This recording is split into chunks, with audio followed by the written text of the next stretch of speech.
Hey guys, how's it going? My name is Kurt Hollingworth and I'm an ex-dairy farmer.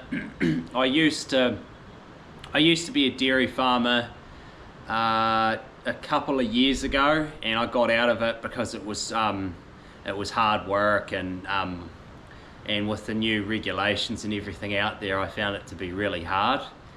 So yeah, a bit of my backstory. I was farming for 13 years, and I was contract milking for 4 years on the home farm, and I shared a contract with my sister, and we milked up to 570 cows through a 40-a-side herringbone shed.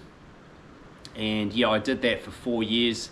The farm my parents' farm that I worked on, we were all self-contained, so we did all our silage, all of that sort of stuff on the farm. Put on all our nitrogen, which is urea, and we just had a lease block that we had the cows that we leased out, and had the cows on as well, the milking cows. So the only thing that was a feed input was meal in the shed, which was 2 kgs a day. But no, we had a Jersey cross herd, and yeah, they didn't really eat too much compared to the Holstein cows. So yeah, that's a bit of a background, and yeah, like I've been out of farming for a couple of years, and I just want to help a lot of young people or newcomers into the dairy industry, to let them know what it's like, the hours that you do. And like, I know myself when I first got into the dairy industry as well, that your boss normally that you work for is always really busy and just doesn't have time to sort of explain anything properly. Like, you just sort of do the job, and they don't go, they might actually teach you some things, but with this channel, I want to really teach you guys everything that I know, so you don't, so you're not so in the dark, and you know what is expected of you, and like working out the figures and why we do certain things as well on the farm. So for my first video, I'm just going to go on about a spring plan. So a spring plan, so basically you're going on about everything. You're setting up a plan for the springtime once the cows start calving, and then going on to the milking platform, and you start your rotation. So normally you have, so I've got the first one here. And I'll first say my name is it's X Farmer, so that's my YouTube name. So yeah, the first one I've got here is for the milking cows. So the area that you give your milking cows when they first start calving, and then you start putting them on the grass. Normally you work out, so for milking cows it's 110 square meters that you will feed them, and they need magnesium plus lime, which is dusting on the pasture. So that's the whole reason why you do that. The magnesium and lime keeps the cows, keeps the energy levels up, and stops them. Well, the lime flour especially stops milk fever.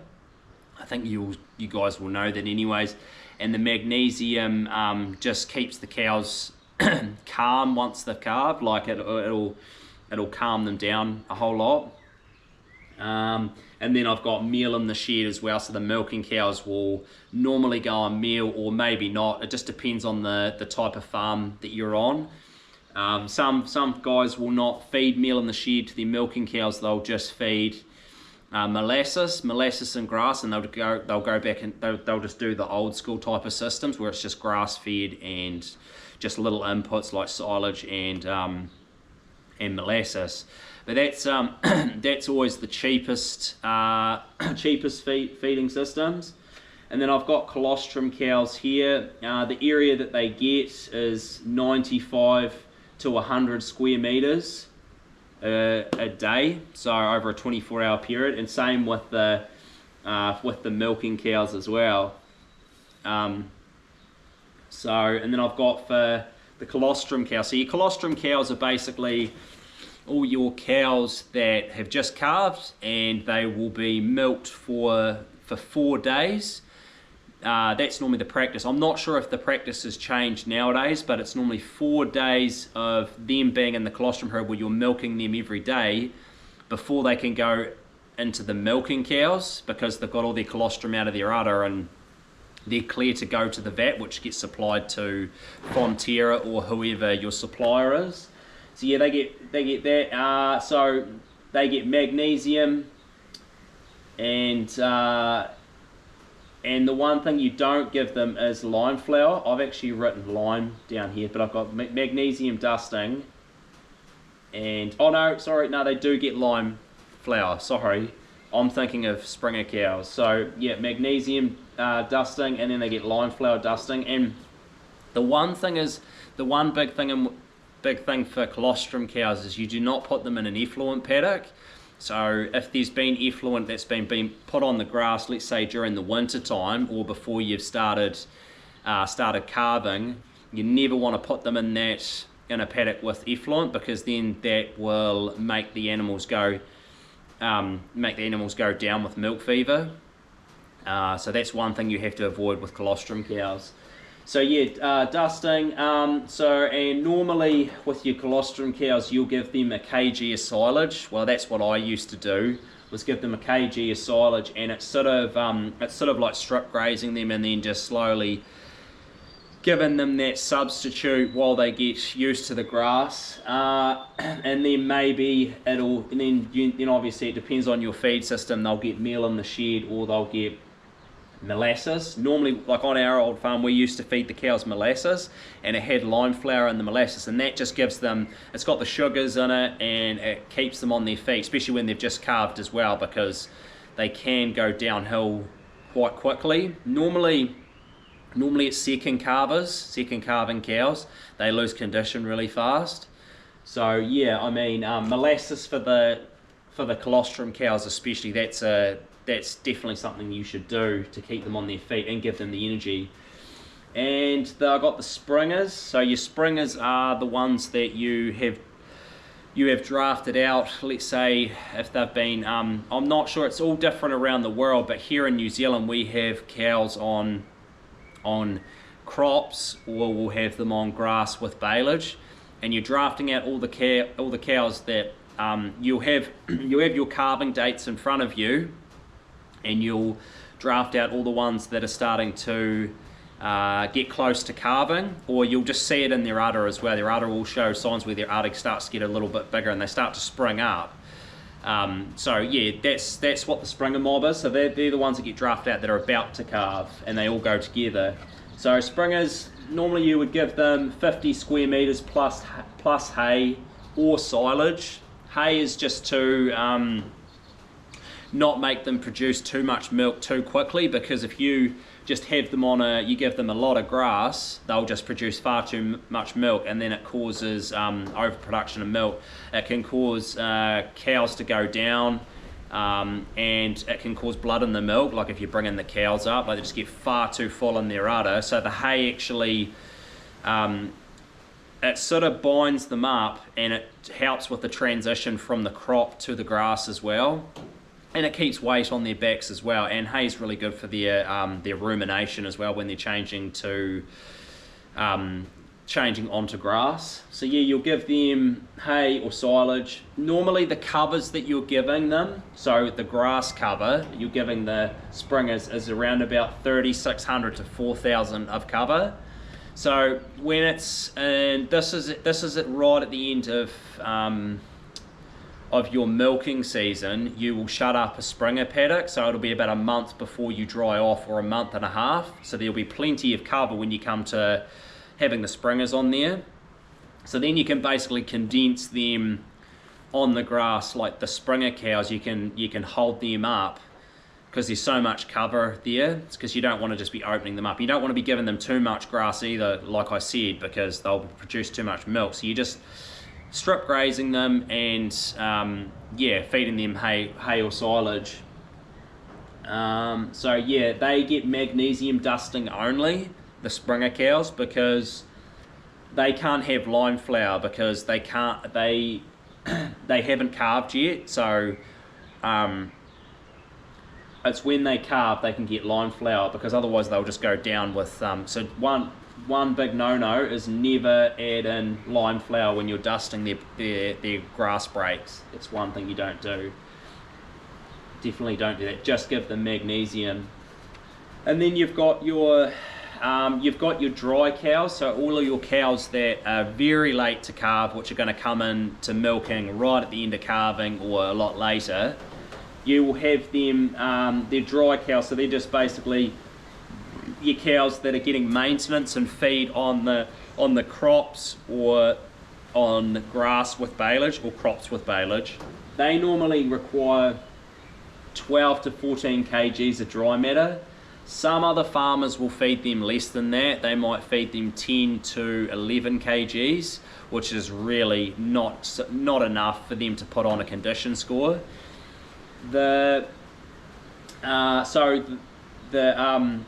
Normally you've got to remember as well, there is a lot of wastage when it comes to feeding them on grass and baleage, because they just pull it out and they trample on it. So you've got to sort of go over and above with your workings for how much crop they need and baleage as well. So yeah, 12 to 14 kgs of dry matter.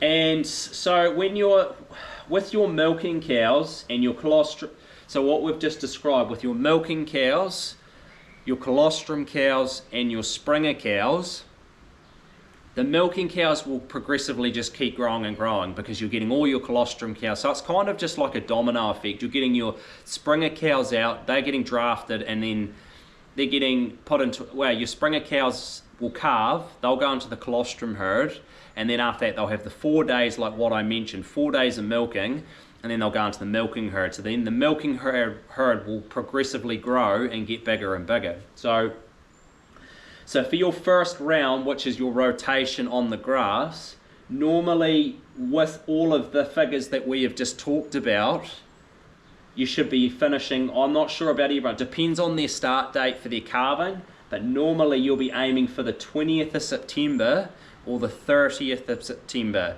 So if you started, let's say, on the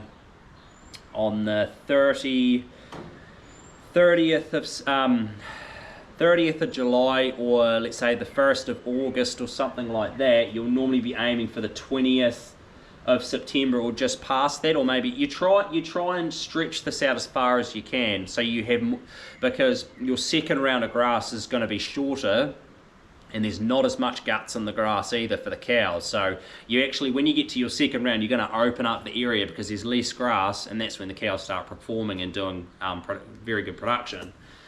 So all of this is just, it's slow. It's a slow pace for feeding the cows. But what the whole aim of this is just to fully feed the cows on your first rotation without them losing too much condition, but stretching it out till the sort of the end of September. So, like I said, if you're starting, let's say maybe on the 15th of August, you will finish on the 30th of September or the 1st of October, or around about that time. A lot of those guys that start later, they do finish later, but they're sort of low input farms as well, and they need as much feed as they possibly can have. So I've got here, for your colostrum cows, for milking practices for them during calving time, I think Fonterra don't really like it. They don't like this idea, but I used to do it. I used to pre-teat spray all the colostrum cows and then clean all their teats, so there's no cross-contamination from cups to cups when you're milking them. So you pre-teat spray them and milk them out on a bucket, because you're saving all the colostrum for the calf. You're saving colostrum for calves, and spray after you've milked them as well. So just to stop the mastitis, because the colostrum cows are the ones that will always bring in the most mastitis from being on the grass, and they walk up and down the paddocks and they make a right mess, and being in a Springer mob as well, they get mud and everything on their teat. So yeah, normally I pre-teat spray them and teat spray them afterwards, but I'm not sure what Fonterra says about that. They might not like it so much anymore. But even if you give them a clean off their teats, So there's no chance of, or even, yeah, as long as you keep the teat spraying up. But we done it where we pre-teat sprayed them, and they don't pick up on it because a lot of colostrum milk is going into your drum for your calves, so it doesn't really matter. So it's not really, but some of the ones, sometimes what we used to do with the colostrum cows is we would put them into the milking vat if they were due to come out the next day, if they had the 4 days, so we could sort of cheat it like that. But I don't really recommend that either, because if you put far too many colostrum cows in with your milkers, you can end up grading because of too much colostrum milk getting into the vat, and your somatic sows will just go up as well. So that's and the volume is so low with your milking cows as well to start off with, so it's that risk of getting a grade, which is something you don't want. But I can explain about that a lot later and another time. So yeah, for the colostrum cows, like what I just mentioned, yeah, spraying, that's just practices, milking practices. Same with normally with the milking cows, it's just teat spraying afterwards. By that stage, they should be okay. But normally what I used to do was strip out the herd every single week, once a week for the milking cows, just in case there was a bad egg of a cow that got in with the milking cows, and then they brought your somatic sow count up. But what you find as well is you will see it on your filter socks after milking. Normally you check your filter socks after the milking cows and to see if there's any clots on the filter sock, and that'll let you know that you need to strip the cows out. But you'll know with your somatics anyways, but you've got to be careful with that as well, because with low volume, and there's 1 or 2 cows that have mastitis, they will shoot the somatics up very, very quick because of the less volume. So yeah, now I'm going to go on to feed requirements for different breeds of dairy cows. So on the farm that I was on my parents' farm, we used to have Jersey cows, and they were Jersey cows and Jersey cross cows. So for them per day, we used to feed them 16 to 18 kgs of dry matter. It doesn't seem like a lot, 16 to 18, but you've got to remember as well, the grass during the springtime is higher in ME, so they don't need as much. They don't need as much feed because there's a lot more energy in the grass. So yeah, they would get 16 to 18 kgs of dry matter. That's what we would feed them. And if you have Friesian cows, Friesian herds, normally farmers will be aiming for 18 kgs of dry matter to 21 kgs of dry matter. It depends on the farmer. Sometimes they might even go up to 22 kgs. Depends if they've trained their cows to stretch their rumen, or if they've stretched their rumen stretched it right out, and the cows just love that are just really hungry and they produce really well. You'll normally go for 18 to, let's say, 22 kgs of dry matter. But it's your first rotation, and like I said, the ME of the grass is higher, and the cows aren't actually supposed to perform really well to start off on your first rotation. And if any of you guys have Holstein Friesians, which are your big cows, which are big, lanky, tall animals, they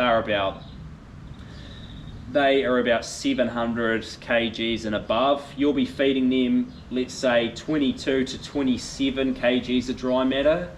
Like that varies as well on each farm. 22 to 27.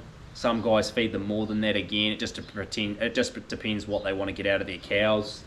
Yeah, so and then the Holstein Friesians will get supplement in the shed. They normally always will, because they have to make up that extra, because they can't get it in the paddock, and you have to have very, very high covers in the springtime, like say 3,200 of cover at least to feed them fully if you don't have supplement, or 3,500 of cover to fully feed them to make up their feed requirements. If you're lucky, depends on your stocking rate.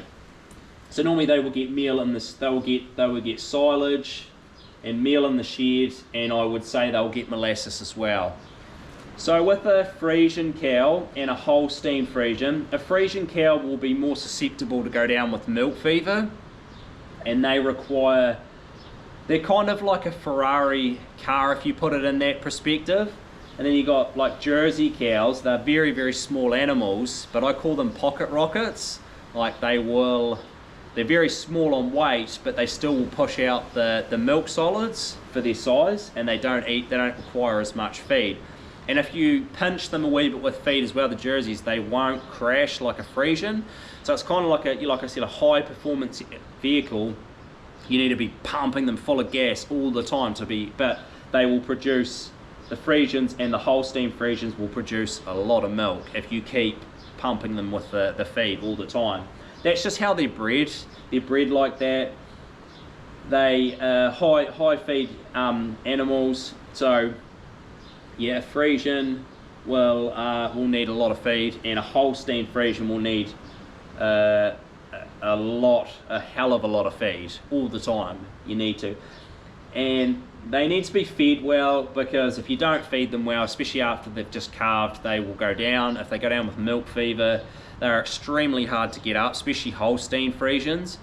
Normally they say after a day, if a Holstein is down, it's about a 30 or 40% chance they will get back up, and then after that it's like a very, very low percent of chance that they'll get back up, because they're such big animals.